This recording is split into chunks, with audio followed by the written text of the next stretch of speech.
잘 쉬셨습니까? 동래부의 반봉급 및 근대화 운동에 대해서 이어서 공부하겠습니다.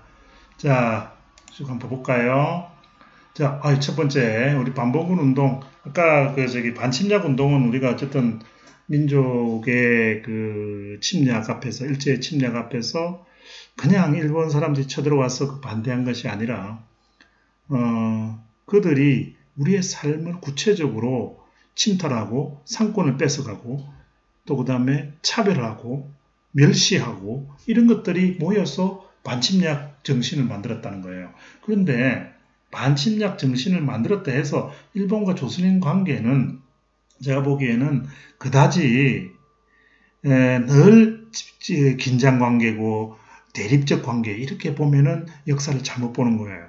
그들은 어떤 면에서는 그들이 물건을 가지고 와야 팔아먹잖아요. 그렇기 때문에 그들의 입장을 또 대변해 줘야만이 먹고 살 수 있는 거예요. 또 한편으로 우리가 가지고 있는 상권을 뺏어갈 때는 거기에 대해서 또 분노하는 거예요. 그러니까 분노와 협력과 그 다음에 저항과 협조가 서로 왔다 갔다 하는 거예요. 이게 삶인 거예요. 그래서 그런 면에서 반침략 운동은 조선 사람 일반이 가졌던 것이 아니라 일본 사람에 대해서 어떤 경우는 이용해 먹기도 하고 어떨 경우에는 저항도 하고 하는 것을 가졌다는 걸 기억해 주는 게 그게 반침략 운동이고요. 반침략 운동의 본질은 신념으로서 가득 찬 이런 집단이 아니라 삶의 왜곡이 있을 때 저항하는 거예요. 마찬가지로 이 반봉건 운동도 사실은 그냥 일본 사람들이 왔다 이래가지고 저항하는 것이 아니고 일본 사람들이 와서 보니까 갑자기 동네에서 사람들이 만나보니까 일본 사람들은 양반 상놈 닥치는 대로 이렇게 그냥 멸시하고 한단 말입니다. 거기다가 조선 사람에 대한 멸시가 상당히 도를 넘게 되고 또 그런데 이 사람 우리 특히 동네 사람들은 문제가 있는 게 뭐냐면은 동네는 전통적으로 향소 부곡이 많아요. 향소 부곡이 많아가지고 이 향소 부곡에는 이 옛날부터는 집단 이게 천민은 아닌데 천민은 아니지만은 늘 이렇게 이 집단적으로 이 천민 취급을 받아요. 그래서 향수 부곡에 있던 사람들은 멸시를 받는 거죠.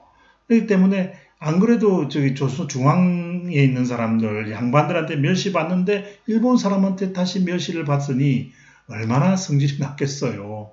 그래서 이 상황들에 대해서 아마 제가 보기에는 이게 상당히 중요했을 거예요. 신분 차별 이런 것들이 상당히 중요했고 그래서 어느 날 1883년인데 83년 5월 11일 날 동래부의 난민 수백 명이 동네 관할을 섞여가는 사건, 즉 동네 밀란이 발생하게 되는 겁니다. 그래서 밀란이 이렇게 발생을 하게 되는데 이 밀란은 제가 이제 고종실록에서 이렇게 찾아왔는데 해부는 변경의 요충지고 언제나 조정의 관심 속에 있었다라고 되어 있죠. 그런데 재앙을 좋아하는 무리들이 억지로 말썽을 일으켜 신소한다.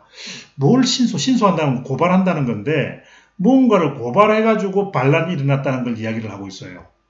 그래서 괴수 4명, 밑에는 정희백, 정진모, 김군보, 김시돌 등 이 4명을 이렇게 효수를 했다, 목을 잘랐다는 이야기를 하고 있는데 왜 동네 사람들이 관할을 섞여서 죄수를 방면하고 이렇게 했을까요? 그래서 제가 근데 이 발생 원인에 대해서 지금 현실적으로는 잘 아는지 못합니다. 이모군란의 연장이라고 추측할 뿐이고요. 또는 조정의 과중한 부세와 신분 차별이 아닐까라고 생각하는 거예요. 그런데 제가 아까 말씀드렸다시피 이 부산 동네 사람들은 뭐가 제일 많은 가슴에 엉어리가 져 있다? 조선시대부터 중앙에 있던 특히 경북 사람들에 대해서 경북은 다 양반 자기들 막 그러잖아요. 근데 경남 사람들이 이게 바닷가에서 고기 잡고 하다 보니까 신분 차별을 당했고 여기서 나름대로 중앙에 대한 반감이 엄청 세요. 그래서 이 해안가 사는 사람 우리 포구의 정서가 있는데 외국 문화에 대해서 오히려는 친절하게 같이 잘 엮어 들어가지만은 내륙 있는 사람과는 상당히 이렇게 거리가 먼 이 경계인이라고 그러죠. 경계인의 모습이 나타난다는 거예요. 그래서 이 신분 차별은 중앙에서 차별이 있는데 다시 일본 사람들이 차별하고 있을 때 이 문제를 해결하기 위한 봉기가 아니었는가라는 생각이 있고, 또 중요한 것은 바로 과중한 부세 문제입니다. 과중한 부세. 이 뭡니까? 이 동학 농민 전쟁 때도 제일 중요했던 게 세금 많이 걷어가서 그런 거예요. 우리나라 세금이 본래 적었어요. 한 30말 정도. 30말 정도 되다 보니까 이 30말인데요. 30말 정도는 사실 큰 1개월이 300말인데 그중에 10분의 1세 내는 거는 별 문제가 안 됐어요. 그래서 영정법에서도 한 4말 정도로 통일돼 버렸잖아요. 그 다음에 뭐 대동법이 해봤자 16말이에요. 그죠? 결작 2말. 그래가지고 조선 후기에 되면은 세금을 1결 한 4,000평 가까이 3,000평에서 4,000평 정도 되는데 4,000평 되는 땅에서 약 한 300말의 쌀이 나면 그 중에 10분의 1 정도인 30말 정도를 국가 세금 내면 나머지 190% 자기 먹을 거리가 되잖아요. 별 문제가 없었어요. 국가가 맨 처음에 했던 국가의 정식대로 하면 우리나라 사람들은 그렇게 착취를 하지 않았어요. 그런데 이 중간에 관아 수입이지, 관아. 관아가 조선시대 관아에는 돈을 안 준다는 거예요. 중앙정부가. 지방비가 없었어요. 그러니까 지방의 수령들, 사또들은 어떻게든지 간에 지방세를 자기가 나름대로 또 걷어야 되는 거예요. 걷어야 되는데 모든 세금은 국가가 다 가져가잖아요. 중앙의 호조가. 그러니까 지방의 관청에서도 관청을 유지하려면 수령이 지방의 세금을 받아야 되는데 그것을 그 세금을 받으려니까 조용조는 못 받잖아요. 그래서 잔머리를 굴린 게 환곡이에요. 환곡을 통해 가지고 이 환곡을 해 가지고 거기서 이문을 남겨 가지고 그걸 관청 유지비로 썼어요. 고려 시대의 경우에는 공해전이라는 게 있었어요. 공해전. 공해가 관청이라는 뜻이거든. 공해전이라는 게 있어 가지고 관청 경비를 대는 돈을 국가가 줬어요. 근데 조선 시대에는 지방 관청을 운영하는데 돈을 전혀 주지 않아. 그러다 보니까 자꾸 환곡을 하게 되는 거예요. 환곡 뭔지 알죠? 봄에 그 곡식을 빌려줬다 가을에 세금 거기다가 이문을 붙여가지고 관아가 걷는 거예요. 근데 이 환곡은 본래는 뭐예요? 그 가난한 사람들 보릿고개 넘기는 사람들에게 쌀을 빌려줬다가 나중에 거두는 상평창에서 온 거라서 상당히 복지시설이죠. 그런데 조선시대에는 이게 복지시설이 아니라 지방관청 운영 경비로 쓰는 거에 됐던 거예요. 그러다 보니까 지방관청에서 환곡을 너무 많이 하는 거예요. 그 다음에 도결이라는 거 하는데 아까 세금 30만씩 걷는데 이걸 조선 후기에 대동법, 영정법 몽땅 걷어가 30만씩 다 걷어가지고 이걸 걷은 다음에 내년에 올해 걷은 거는 내년에 중앙정부에다가 납부를 하거든요. 그럼 1년 동안 지방 관아가 그 세금, 백성들이 낸 세금 도결이라 그러는데 도결을 다 가지고 있다가 1년 동안 돈놀이를 하는 거예요. 그거 가지고. 그래가지고 관청을 유지하는 거예요. 그러니까 지방 관청 유지하는 게 그렇게 힘든 거예요. 그 수령이 가가지고 그러니까 자연스럽게 부정부패를 할 수밖에 없죠. 왜? 관청 경비가 없으니까 어떻게든 뜯어내야 되거든. 그런데 밀란을 일으키면 관청에서 너희들 환곡을 하지 마라라고 지금 밀란이 일어나잖아요. 그런데 환곡을 안 하면 어떻게 해야 돼? 지방비를 중앙에서 교부를 해줘야 되는데 중앙에서 돈도 안 주는데 환곡을 하지 마라 그러면은 못할 수가 없잖아. 해야 되잖아. 왜? 관청이 유지돼야 수령도 어떻게든 유지가 될 거 아닙니까? 그러니까 이게 조선 왕조였어요. 그러니까 이 빼도 박도 못하는 이런 제도를 만들어 놓고 겉으로는 청빈하게 백성들에게 세금을 적게 걷었지만 실제적으로 세금을 적게 걷다 보니까 부국강병도 안 되고 백성들은 또 누구한테 시달리는 거예요. 지방 양반한테 시달리고 관청에 시달리고 해가지고 무명잡세가 너무너무 많았던 거예요. 그랬을 때 이 국민 주도의 민회를 개최해가지고 정소운동, 그러니까 고소고발운동이죠. 고소고발운동을 전개하기도 하는 겁니다. 그런데 이 민회가 상당히 재밌어요. 여러분들 이 밀란 일으킬 때 이건 누가 일으키는 거예요? 백성민자니까 농민들이 일으키는 줄 알죠.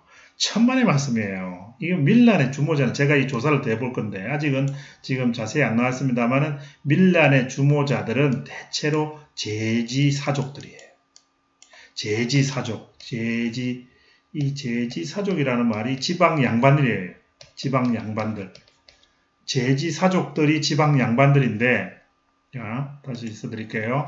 제지사족. 이 사람들이 꼬드기는 게 많았어요. 왜? 이 사람들이 주로 지방, 경상도니까 북인이잖아. 그죠? 경상남도. 저기 경상북도는 남인이잖아요. 남인, 북인이 당시 정부 중앙에 누가 있어? 서인들이 집권하고 있죠. 서인들이 집권하니까 이들을 타격을 주려고 제지사족들이 긁게 난 사람들이 백성들을 꼬드겨가지고 반란을 일으키게 하는 경우가 상당히 많았어요.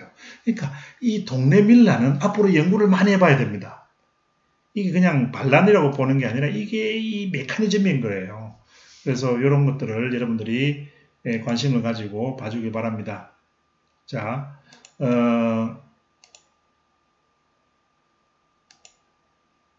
이때가 범어사고요. 자, 경상감사 조장하가 이제 책임을 물어서 동네부사 김성근을 파면하게 됩니다. 그래가지고 그 조정의 안동부사 조병호를 안핵사로 파견했죠. 그래 동네부사로 조병필을 임명하고 안핵사 조병호 이 사람이 나중에 우리가 아까 얘기했죠. 우리 조일장 통상장정 해정하러 수신사로 갔던 사람 아닙니까? 그러니까 6월 24일 주동자 4명 효수하고 처벌해. 근데 뭐 해결이 없어요. 해결이 없어요. 해결.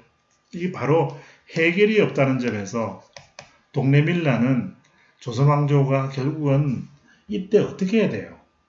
이때 어떻게 되냐면 나중에 지금 이야기입니다만은 이때 세금 제도가 지금 개판인 거잖아요. 그럼 빨리 중앙정부에서 조용조 체제, 환곡 체제, 그죠?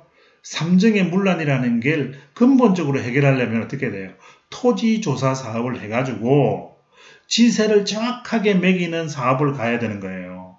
지세를 매기고 그 다음에 상업세를 육성하고 그 다음에 이 소득세를 강화하는 이런 근대적인 법체제로 가야 되는데 이 사람들은 막 됐다 조용하게 살자.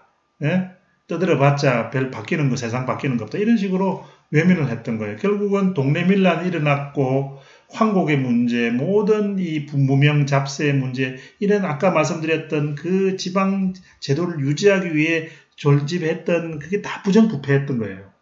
부정부패 속에서 존재했던 시스템이 바로 조선 후기 시스템이면 이것을 바로 이 해결을 해야 되는데 이것을 해결하지 못하고 그냥 주동자만 죽여버리고 갔기 때문에 동네 밀란은 아무런 그것이 없이 된 거예요. 그냥 그 성과가 없이. 그래서 앞으로 우리 동네 밀란 연구는 좀 더 심도 있게 돼야 됩니다. 왜냐하면 동네 밀란을 보면 조선 후기의 부산 지역의 각 신분별, 또 그다음에 그 정세, 일본인, 조정, 이 모든 메커니즘이 한 곳에 녹여 있는 거예요. 그 제지사족까지. 그래서 제지사족, 상민, 일반 저기 중앙정부, 그다음에 일본 그다음에 일본인들, 외관, 뭐 이 몽땅 다 이런 이해관계가 얽혔던 밀란이었던 겁니다. 그러니까 단순하게 반란만으로 보면은 안 된다라는 거 꼭 기억해주기 바랍니다. 자, 두 번째는 범어사. 범어사 사진이 앞에 가버렸는데요. 부산 범어사 선풍회복운동이라는 게 있었습니다. 이 선풍회복운동이 뭐가 이게 또 봉건운동이냐, 반봉건운동이냐, 이 선풍이 뭐예요? 선풍. 이게 반봉건운동이라기보다는 제가 보기에는 전통회귀운동 같아요. 왜냐하면, 이 경허선임이 간화선이라는 걸 해요. 간화선. 간화선이 먼저, 오늘 이거 기억해 놓으면 유식해집니다. 간화선이 뭐냐 하면은,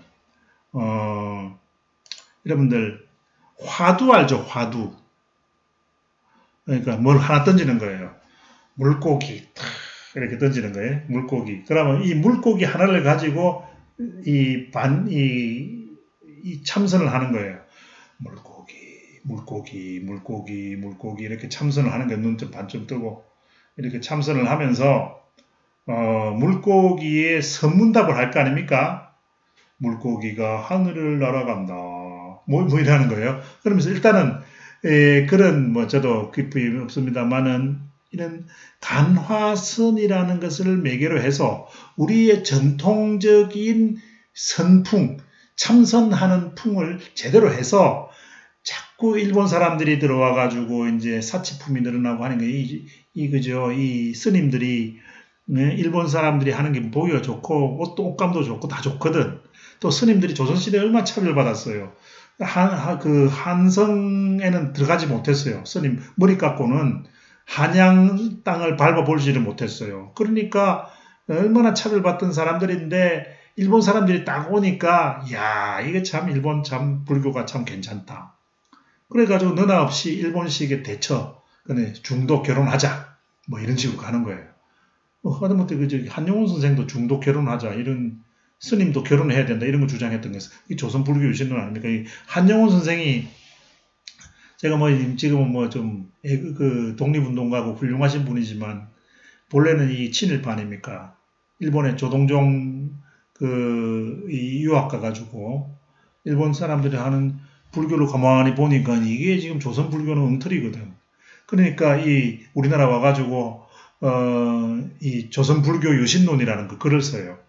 일본이 저래 잘하는데 야 우리 조선 불교 이 개판이다 이래가지고 조선 불교를 유신하자는 글을 썼더니 그 글 쓰고 난 다음에 얼마나 친일파예요. 그래 가가지고 블라디보스톡에 갔더니 이 독립운동가들이 총을 쐈어요. 그래가지고 그 한정훈 선생이 총 맞았어요. 내가 왜 뭘 잘못했나 이 고민했어요. 그러다 보니까 이게 지금 일본 사람의 좋은 제도를 받아들이는 것보다 더 중요한 게 있다. 우리 정신을 제대로 유지하는 것이다. 이래서 한정훈 선생이 조선 정신을 제대로 유지하려면 어떻게 해야 되느냐. 마음을 제대로 다스려야 된다. 마음을 다스리면서 조국 사상, 조상에 대해서 제대로 고민하고 생각하는 정신이 있어야 된다. 이래 된 거예요. 그러다 보니까 차츰차츰 생각이 일본에 유학했던 친일적인 생각이 바뀌어가지고 나중에 1918년대 가면은 조선 독립의 서를 글을 써요. 이후로 이분이 공약 3장, 지금 물론 공약 3장도 최남선이 썼다는 이야기 있습니다만은 3.1운동 독립선언서 때 민족 대표 33인의 불교 대표 아닙니까? 그러니까 이 한용운 선생의 그 생각도 보면은 이런 식인 거예요. 그러니까 일본 불교가 참 괜찮더라. 조선 불교는 너무나도 500년 동안 여기 양반들에 의해서 무시당했다. 그래서 불교가 어떻게 보면은 민족 대표가 적은 거예요. 왜? 조선 왕조가 싫거든. 그러니까 이 민족 대표 보면은 기독교가 많고 불교가 적어요. 물론 저희 천도교가 제일 많습니다만은. 자, 1899년에 우리 범어사, 건강암에서 선사라는 것은 간화선을 하는 집단이 만들어진 거예요. 그래서 범어사 선풍운동이 시작됐고, 오성월이 이 경어 스님이 중요한 사람입니다. 이 간화선의 1인자예요. 화두를 가지고 수행하는 거예요. 물고기, 버버, 이런 거 있잖아요. 우리도 화두 하나 가지고 재밌잖아요. 되면은 저기 있잖아요. 팽수 하나 주면은 하루 종일 이야기 하잖아. 팽수 그죠? 요즘 팽수가 떴다 이런 거.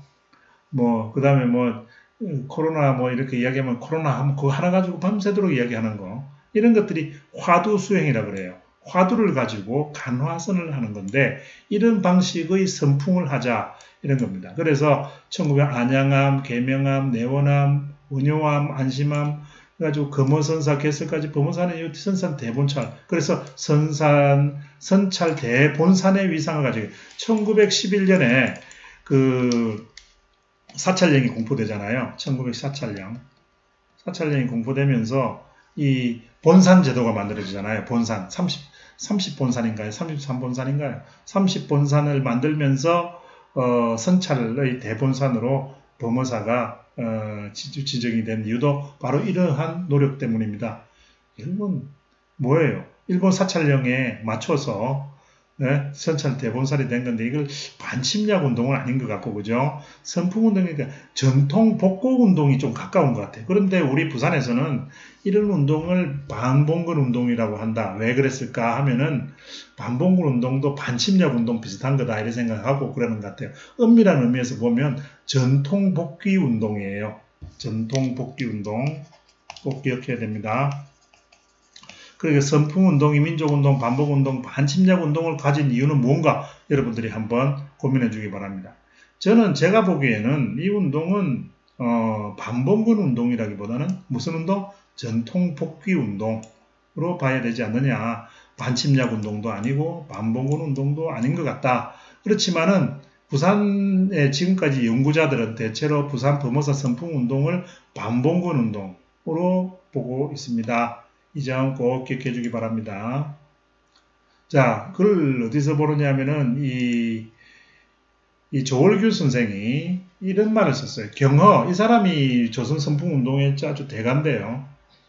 무해행이라는 미명하에 비윤리적 일탈행을 자행해서 비윤리, 달마가 동쪽으로 강가다고 이런 걸 했나 봅니다. 만공 역시 만공과 경허가 두 사람이 이걸 주도했어요. 만공하고 누구? 경허. 그래서 이 성에 대한 불교 교육이나 계율 등을 경시했다. 성단에 그러니까 간화선만 선풍만 잔진하면 되지 교육은 무슨 계율은 무슨 계율 이런 거 하는 거예요. 스님이 선만 잘하면 되지 무슨 계율이고 무슨 뭐 불교 교육이냐. 예? 선만 잘하면 된다. 이거죠. 이게 그럴듯한 얘기 같지만 이게 문제가 됩니다. 자질저하가 되는 거예요. 경허는 조선 말기 국가적 위기 상황에서도 극단적인 사회적 무관심. 그러니까 선만 눈 감고 이렇게 화두나 던지고 그저 선문답이나 하고 이래가지고 하고 있으면 이 만공 역시 일제강점하에 자주적 불교정당 설립 중대문전에도 이를 위한 사회정치적 운동을 전개하지 못했다. 결국은 뭡니까? 경허와 만공은 간화선이라는 걸 통해서 선풍진작은 했지만 그죠? 수행법 정진을 했지만 성녀교육이나 불교의 사회적 위상 제고, 불교 자주화 이런 측면에서는 젬병이었다는 겁니다. 그러니까 이걸 어떻게 그 반봉 운동이나 하겠느냐라고 보는 사람도 있다는 겁니다. 자, 이건 간단하게 짚고 넘어가겠습니다. 범어사 국제보상운동. 범어사에서도 국제보상운동 했어요. 예, 이 대한밀수에 보니까 63원 10점 정도 범어사에 했어요. 이걸 냈다는 것은 범어사에서도 선풍 진작만 한 것이 아니라 직접 현실 참여하려는, 현실을 개혁하려는 그런 반봉 운동이 사실은 여기에 있었지 않느냐. 그런데 정작 여기에는 연구가 안 돼 있어요, 지금. 여러분들이 앞으로 부산의 역사 좀 더 관심을 가지면 이런 범어사 국제보상운동 자료도 같이 한번 찾아보고요. 같이 이런 일을 했던 걸 어떻게 했는지 한번 고민해 봤으면 좋겠어요. 그리고 앞으로도 이 수업 중간에도 범어사 국제보상운동에 대해서 좀 더 이보다 풍부한 자료가 있으면 여러분 꼭 저한테 알려서 좀 더 많은 지식을 얻을 수 있도록 했으면 좋겠어요. 알겠죠? 그 다음에 부산의 기독교입니다. 기독교. 글자가 안 보여서 저는 사라질게요. 자, 부산 지역 기독교 전파. 이 기독교가 반봉건 운동하고 상당히 관련됩니다. 이거는 이제 아직은 부산에서는 제대로 연구가 안 됐는데 부산에서 기독교가 전파되면 뭐가 달라질까요? 첫째, 기독교가 가지고 있는 것은 그 나라 전통과는 되게 대립적인 개념이 많아요. 그죠? 선민사상이 강하고 그렇기 때문에 기독교가 들어오는 상황이 되면은 전통과 투쟁을 벌여요.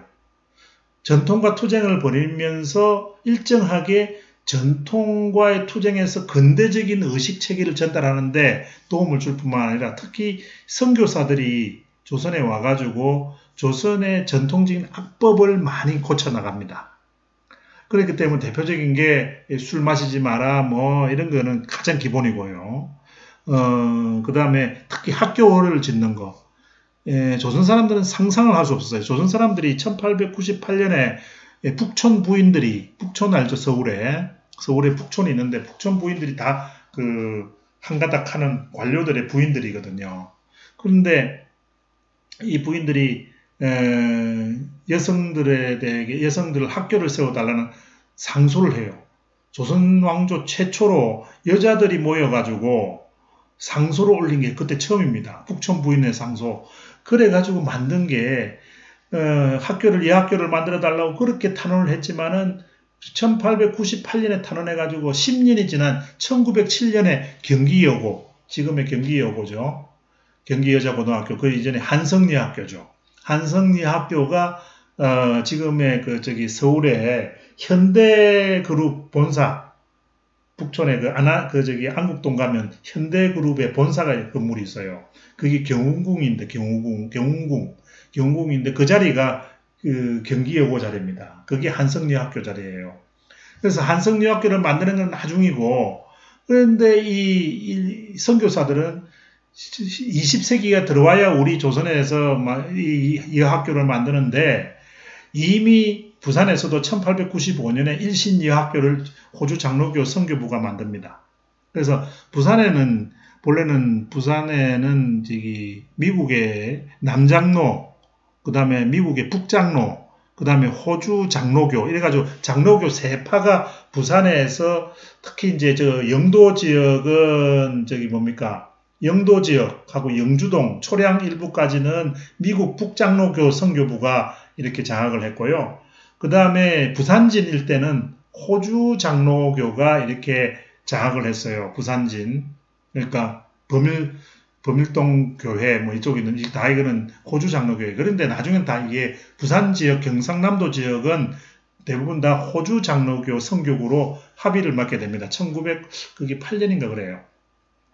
그런데 이 선교용으로 들어왔던 이 의료와 교육 보십시오. 일신여학교, 지금의 동래여자고등학교죠. 동래여자고등학교고 호주 장로교 선교부가 설립했고, 일신여학교에서 나중에 3.1운동이 일어나요. 3.1운동. 그 다음에 1910년에 부산 나병원, 이게 나병원이 먼저 아십니까? 이게 나병이 먼저 한센병 알죠? 한센병. 옛날 같으면 문둥병이라 그래요.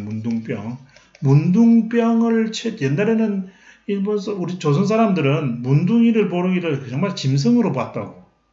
제대로 치료도 못하니까 가까이 오는 것도 거절하고, 그래가지고 이 사람들이 다리 밑이라든가 이런 데 살았는데, 선교사들이 와가지고는 이 사람들을 고치겠다고 나선 거예요. 그래서 이 미국 북장로교 선교사인 얼빈이라는 사람이 이 부산 나병원, 한센병원을 최초로 1910년에 만듭니다. 이런 것들이 사실은 선교에 큰 영향을 줘요. 그래서 부산 사람들에게 기독교가 상당히 의미 있는 종교. 그러니까 선풍진작운동도 반봉건 운동이지만 나름대로 의미가 있지만 그건 전통 복귀 운동이잖아요. 그런데 이 기독교가 들어와서 학교를 만들고 하면서 조선에서 가장 아킬레스가 되었던 이런 부분에 대해서 개혁을 드라이브를 걸 수 있게 됐던 겁니다. 여성들이 마침내 학교 교육을 받게 되면서 오늘날에 근대적 발전을 하게 된 것도 기독교의 역할입니다. 그런데 문제는 뭐냐면은 이런 기독교가 아까 경허 스님도 선풍진작만 하니까 뭐가 됐어요? 결국은 일본하고 싸우는 고사하고 앉아가지고 화두나 외치고 있잖아요. 그런데 이 선교사들이 조선에 들어와가지고는 일본과 타협을 하게 되는 겁니다. 일본과 타협을 하면서 조선민족이 이 본래의 기독교 정신이 해방 정신이 있잖아요. 민주주의 정신이 있거든. 그래서 프로테스탄티즘이라는 게 부르주아 혁명에 상당히 중요한 영향을 주는데 이 부르주아 민주주의 혁명 내지는 민주화 운동이라는 거에 영향을 주는 이것을 일본과 짜움을 붙어가지고 쉽게 말하면 일본의 포교의 자유를 주는 대신에 정치적인 것에서는 도저히 그러니까 독립운동하고는 전혀 거리가 오히려 독립운동하면 발목을 잡는 이런 상황으로 가게 되는 겁니다. 그러니까 부산 지역에 기독교가 들어와가지고 일부 근대적인 의료기관이라든가 교육기관을 만들어서 근대화는 했지만 일제와 타협을 해서 포교를 앞세웠기 때문에 이런 근대의식이 민족 자주화 운동이라든가 정치적인 민주화 운동이라든가 이런 걸로서 발전하는 데는 오히려 악영향을 주고 실제로 선교사들은 일본 조선 총독부와 조선인들이 대립하는 것을 무척 싫어했어요. 왜냐하면 포교가 힘들어지니까. 그래서 3.1운동도 외면하게 됐고 했지만은 그 중에서도 우리 그럼에도 불구하고 헐버트라는 선교사, 그 스코필드라는 선교사, 이런 선교사들은 3.1운동의 참상을 세계 만방에 알려서 우리의 아픔을 역사에 기록했던 훌륭한 그야말로 참 선교사였고요. 이런 분들은 우리나라 당연히 애국장, 그죠? 국민훈장, 애국장 추서를 할 정도로 이런 분들은, 이런 선교사들은 정말 이거는 한국 사람보다 더 훌륭하신 분들이에요.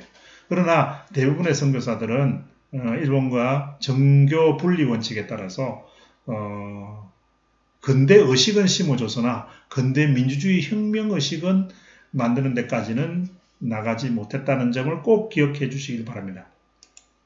자, 수고가 많았어요. 제 5차시 어땠나요? 좀 부산 이야기하면서 할 얘기 너무 많은데 이게 2시간짜리인데 이게 50분 해가지고 100분을 여러분의 강의를 하게 되면 너무 힘들어져요. 그래서 본래는 사이버 강의는 1시간에 한 25분 정도 하는 겁니다. 그래서 여러분들 왜 이렇게 그 시간이 30분인가 하는 것은 오해는 하지 말기 바랍니다. 더 이상 할 수는 없어요. 이 가면 갈수록 흥미진진한 부산의 이야기들이 이어지고 있습니다. 자, 어떤가요? 또 다음 시간에 여러분과 함께 이 온라인에서 볼 수 있으면 좋겠습니다. 자, 다음 시간에 뵙겠습니다. 안녕!